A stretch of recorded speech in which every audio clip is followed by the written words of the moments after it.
अभी तो उसको एक थप्पड़ पड़ा, सिर्फ 5 उंगली के निशान पड़े थे। ऐसी बात करोगे, गटर जेनजी को गटर कहोगे, जेनजी को गटर करोगे, तो तुम्हारी सरकार को इस देश का नौजवान, इस देश का जेनजी पकड़ के गटर में डालने का काम करेगा। इस 10 साल में, पिछले 10 साल में 1,23,000 छात्रों ने सुइसाइड किया, आत्महत्या किया, और 2,000 छात्र हर साल सिर्फ पेपर लीक के कारण आत्महत्या की जिन्होंने माने। के राज में 1 लाख सरकारी स्कूल हिंदुस्तान में बंद हुए। 1,20,000 सरकारी स्कूल ऐसे हैं जिसमें एक टीचर है। 98,000 सरकारी स्कूल ऐसे हैं जिसमें बच्चियों के लिए टॉयलेट का इंतजाम नहीं है।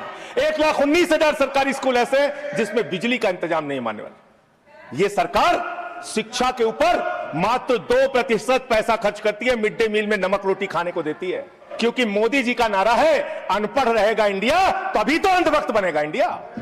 कोयला चुराया, गैस चुराया, बिजली चुराई, पानी चुराई, शिक्षा चुराया, स्कूल चुराया, अस्पताल चुराया, पेपर चुराया। हम लोगों ने सोचा अब क्या चुराएंगे, बोले हम चंदा भी चुराएंगे राम का। किसान आंदोलन करता है तो खालिस्तानी हो जाता है, किसान आंदोलन करता है तो खालिस्तानी हो जाता है, मुसलमान आंदोलन करता है तो पाकिस्तानी हो जाता है, नौजवान आंदोलन करता है तो चाइनिस्तानी हो जाता है। लेकिन मैं इस सरकार के बारे में कहना चाहता हूं, जो लोग AK-47 चलाते हैं, छात्रों के सर पे लाठियां चलाते हैं, आंसू गैस के गोले छोड़ते हैं, वो सरकार आतंकवादियों जैसा आचरण कर रही है, आतंकवादियों जैसा व्यवहार कर रही है।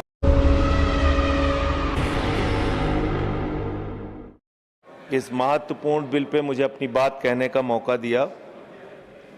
मानवर, मैं अपनी बात की शुरुआत नीट पेपर लीक के कारण जिन 21 बच्चों ने आत्महत्या करके अपनी जान दी, उनको सर झुका के नमन करते हुए, श्रद्धांजलि देते हुए अपनी बात शुरू करना चाहता हूं। मैं उन लोगों को भी श्रद्धांजलि देना चाहता हूं जो पिछले 10 साल में 1,23,000 छात्रों ने सुइसाइड किया, आत्महत्या किया, और 2,000 छात्र हर साल सिर्फ पेपर लीक के कारण आत्महत्या की जिन्होंने मान्यवर, मैं ये बिल पढ़ रहा था और आपने नीट के पेपर लीक के कारण जब 22 लाख बच्चे प्रभावित हुए तो आपने कहा री एग्जाम कराएंगे।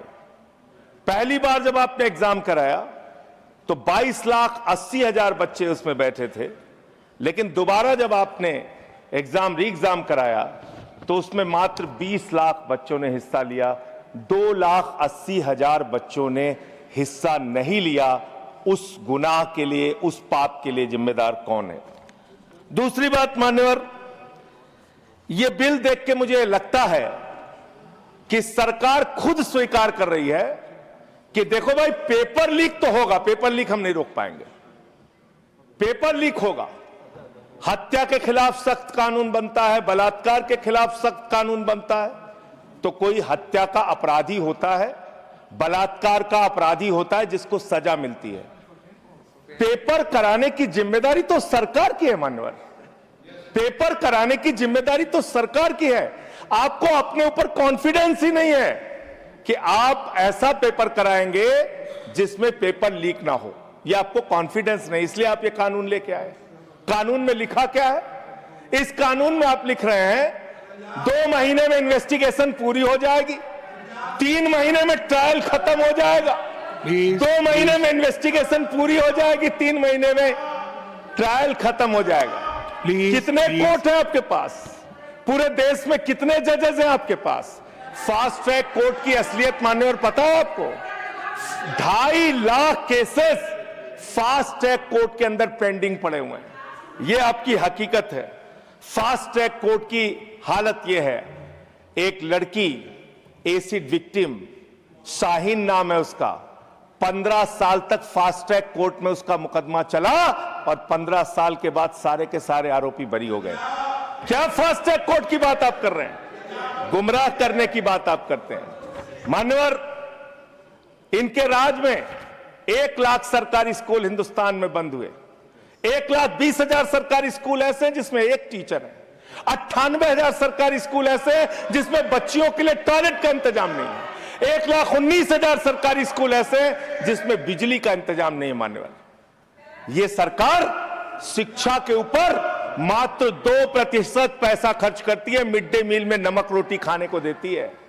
इसलिए क्योंकि मोदी जी का नारा है अनपढ़ रहेगा इंडिया तभी तो अंधभक्त बनेगा इंडिया, अनपढ़ रहेगा इंडिया तभी तो अंधभक्त बनेगा इंडिया। मान्यवर, इस सरकार ने कोयला चुराया, गैस चुराया, बिजली चुराई, पानी चुराई, शिक्षा चुराया, स्कूल चुराया, अस्पताल चुराया, पेपर चुराया। हम लोगों ने सोचा अब क्या चुराएंगे, बोले हम चंदा भी चुराएंगे, राम का चंदा भी चुराएंगे।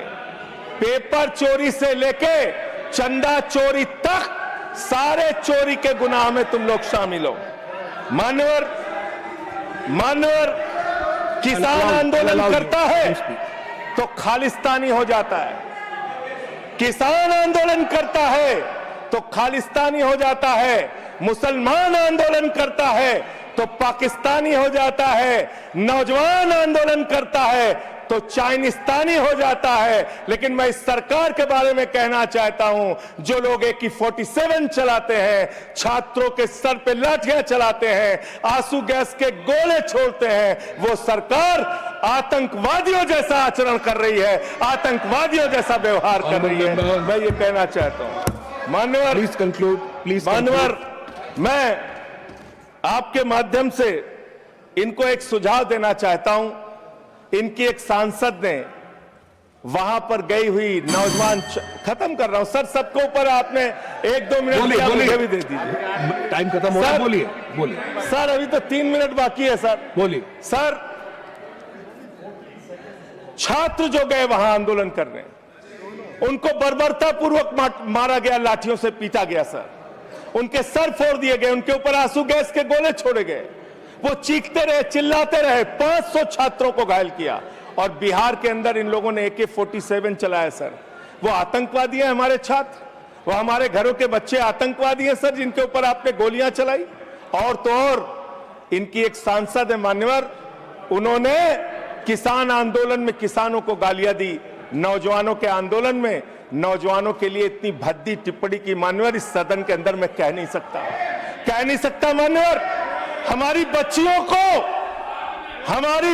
को यह कहा गया, उनके चरित्र के ऊपर सवाल उठाया गया। मैं निवेदन करना चाहता हूं JP नड्डा जी से, समझाइए अपने उस सांसद को। अभी तो उसको एक थप्पड़ पड़ा, सिर्फ 5 उंगली के निशान पड़े थे। ऐसी बात करोगे, गटर जेनजी को गटर कहोगे, जेनजी को गटर करोगे, तो तुम्हारी सरकार को इस देश का नौजवान, इस देश का जेनजी पकड़ के गटर में डालने का काम करेगा। इसलिए तुम्हारी सरकार को मान्यवर, इसलिए मैं आपसे निवेदन करना चाहता हूं, नौजवानों को गटर जेनजी मत बोलो, तुम्हारी सरकार को उठा के वो गटर में डालने का काम करेंगे। मान्यवर, इसमें ऐसे प्रावधान आप लेके आए हैं। माननीय संजय जी, मैं बस खत्म कर रहा हूं। अकेले स्पीकर हैं आप? हाँ, अकेले हैं। अकेले। सर, मैं ये सोच रहा था कि ये सरकार ऐसा कानून लेके आए, अकेले रहेंगे तब भी तुम्हारे खिलाफ लड़ेंगे, याद रखना। माननीय संजय जी, अकेले रहेंगे तब भी तुम्हारे खिलाफ लड़ेंगे। ये दादागिरी कहीं और दिखाना। बैठ जाओ, चंदा चोरी करते हो तुम लोग। माननीय तरुण जी, माननीय Sanjay ji, address the chair, chair को एड्रेस करें, एड्रेस द चेयर। माननीय संजय जी, मैं सीधे कर रहा हूं सर, एड्रेस द अरे नहीं, एड्रेस द चेयर। माननीय तरुण जी, पेपर चोर, प्लीज सर, मैं सोच रहा था संजय जी, अंतिम में एक बात माननीय तरुण जी, पेपर चोर, प्लीज, अकेला रहूंगा तो रहूंगा तुमसे, किसी गलत फहमी में मत पड़ना। किसी संजय जी, समय जा रहा है आपका, समय जा रहा है। हाँ, खत्म एड्रेस करिए सर, एड्रेस द चेयर। मान्यवर, मैं सोच रहा था कि आखिर ये सरकार ये पेपर चोरों के खिलाफ कार्रवाई क्यों नहीं करती। मुझे ये पता चला मान्यवर, ईडू टेस्ट नाम की एक कंपनी, खत्म कर रहा हूं, ईडू टेस्ट नाम की एक कंपनी जो गुजरात के अंदर ब्लैक लिस्टेड हुई, उससे बिहार में पेपर कराया गया, वहां भी ब्लैक लिस्टेड हुई, उसी से यूपी में पेपर कराया गया, वहां से भी ब्लैक लिस्टेड हुई। तो जो पेपर चोर हैं वो अहमदाबाद में ब्लैक लिस्ट हुए, बिहार में ब्लैक लिस्ट हुए, यूपी में पेपर चोरी की, क्योंकि उनको पेपर कराने का ठेका इसलिए मिलता है क्योंकि उनका संबंध खत्म कर रहा हूं सर, 30 सेकंड सर, 30 सेकंड। ओसीडू टेस्ट कंपनी का पेपर चोर का संबंध देश के प्रधानमंत्री और कई राज्यों के मुख्यमंत्री से है। थैंक यू मुख्यमंत्री से है सर, मुख्यमंत्री से है, उनके फोटो मिल जाएंगे सर। खत्म कर रहा हूं, धमकी मत दिलवाइए सर, कंक्लूड करिए। चोर हमको धमकी दे रहे हैं, ये चंदा चोर हमको धमकी दे रहे हैं। Anything unparliamentary will not go on record. Anything unparliamentary will not go on record. Please conclude करिए। I'll allow you. Please. Chandrashekhar ji के अंतिम लाइन कंक्लूड करिए। आप ही आ रहे हैं सर, हम कंक्लूड करिए। I'll have to put that one. I'll allow you. Conclude करिए। बिठाइए। कंक्लूड करिए। पेट में दर्द शुरू हो गया। संजय जी मिर्गी के झटके आ रहे हैं सर, करिए, उनको समझाइए। कंक्लूड करिए प्लीज। मिर्गी के झटके आ रहे हैं सर, उनको समझाइए सर। मैं आपको समय दूंगा। I'll give you the time, please. Conclude करिए सर, कंक्लूड करिए। अंत में चंद्रशेखर जी, स्वर्गीय प्रधानमंत्री जी की एक लाइन के साथ अपनी बात कहना चाहता हूं। इस देश के नौजवानों की तरफ से आपको, जिन हाथों में शक्ति भरी है राज तिलक देने की, जिन हाथों में शक्ति भरी है राज तिलक देने की, उन हाथों में ही ताकत है सर उतार लेने की। इसलिए अहंकार मत करो। Thank you.